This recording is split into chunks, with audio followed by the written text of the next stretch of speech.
Hello everyone, welcome to my YouTube channel. आज मैं आपको एनसीईआरटी मैथ्स क्लास 8 एक्सरसाइज 3.3 से इसका क्वेश्चन नंबर 5 कराऊंगी। देखिए क्वेश्चन 5 है, the measures of two adjacent angles of a parallelogram are in the ratio of 3:2। ठीक है, यहाँ पर आपको मेजरमेंट दिया है, टू एडजेसेंट एंगल दिए हैं पैरेललोग्राम के, ठीक है, जिनका रेशियो आपको दिया है 3:2।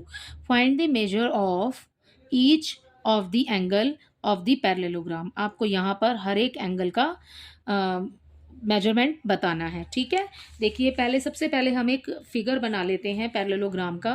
ठीक है, यहाँ पर हमें एक फिगर दिया है, तो हम एक फिगर बनाते हैं पैरेललोग्राम का इस तरीके से। ठीक है, ये हो गया A, this is B, C and D. यहाँ पर आपको रेशियो दिया है 3:2। ओके, तो आप इस एंगल बी का 3, ठीक है, एंड इसको मानेंगे हम 2। ओके, रेशियो में दिया है, सबसे पहले हम लेट कर लेते हैं, उसको एक्स मान लेते हैं हम। ठीक है, तो हम यहाँ पर कर लेते हैं, सबसे पहले हम इसको लेट कर लेते हैं। तो हम लेट करेंगे तो हम यहाँ पर लिखेंगे angle B, let angle B is equal to 3x degree. ठीक है, तो यहाँ पर x हम इसको लेट कर रहे हैं, तो हम x लगाएंगे दोनों में और डिग्री लगाएंगे। ठीक है, और यहाँ पर एंगल C को हम मानेंगे 2x डिग्री। ये तो हमने लेट किया है कि हमने इसको x मान लिया।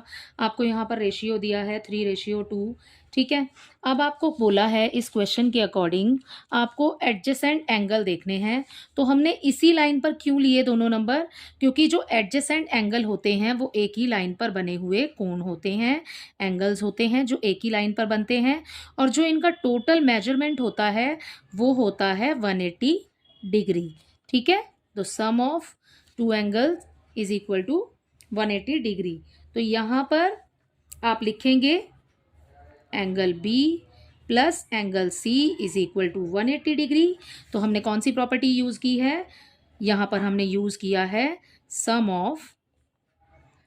Of adjacent angles is equal to 180 degree. Okay, यहाँ पर बी की जगह पर आप ये नंबर लिखिए।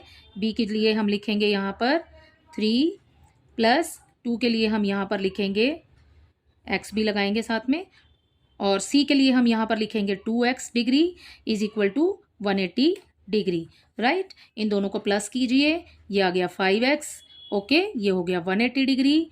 राइट, अब क्या करना है, x की वैल्यू निकालेंगे ना, तो x की वैल्यू के निकालने के लिए x को रखेंगे सामने, ये 180 आ गया ऊपर, और जो x के साथ जो नंबर है वो नंबर चला जाएगा नीचे अपॉन में। ठीक है, अब कैंसिल कर दीजिए, 5 1 ज़ा 5, 5 3 ज़ा 15, 5 6 ज़ा 30। तो यहाँ पर x की वैल्यू जो आ गई है वो आ गई 36 डिग्री।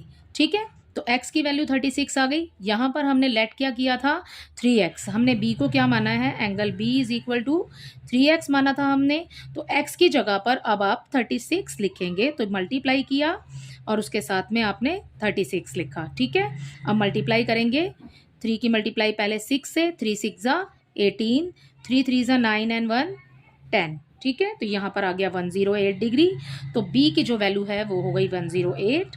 एंड सेकेंडली है c, तो c को हमें दिया है यहाँ पर 2 की मल्टीप्लाई हम किससे करेंगे, 36 से, क्योंकि 2 की मल्टीप्लाई यहाँ पर भी x से हो रही है। ठीक है, तो x की वैल्यू निकल के आई है 36, तो यहाँ पर 36 से इसकी मल्टीप्लाई करेंगे, 2 6 ज़ा 12, ठीक है, 2 3 ज़ा 6 एंड 1 7, तो ये हो गया 72। और जब आप इन दोनों को प्लस करेंगे तो यहाँ पर आंसर आ जाएगा 180 डिग्री। ठीक है, हमें प्लस करके दिखाना नहीं है, बस मैं आपको समझाने के लिए बता रही हूँ कि आप 180 लिख सकते हैं। अगर आपको इसको प्लस करके देखना है तो आप करके देख सकते हैं। ओके, सो देखिए अब ये एक क्वाड्रिलेटरल है, क्योंकि इसके ऑपोजिट एंगल्स जो हैं वो भी इक्वल होंगे। अगर बी इतना है तो डी भी इतना ही होगा जितना आपका यहाँ आया है, and C and A equal. ठीक है, तो इसी तरीके से आपको इसको सॉल्व करना है। आई होप ये क्वेश्चन आपको अच्छे से समझ आ गया होगा। Thank you.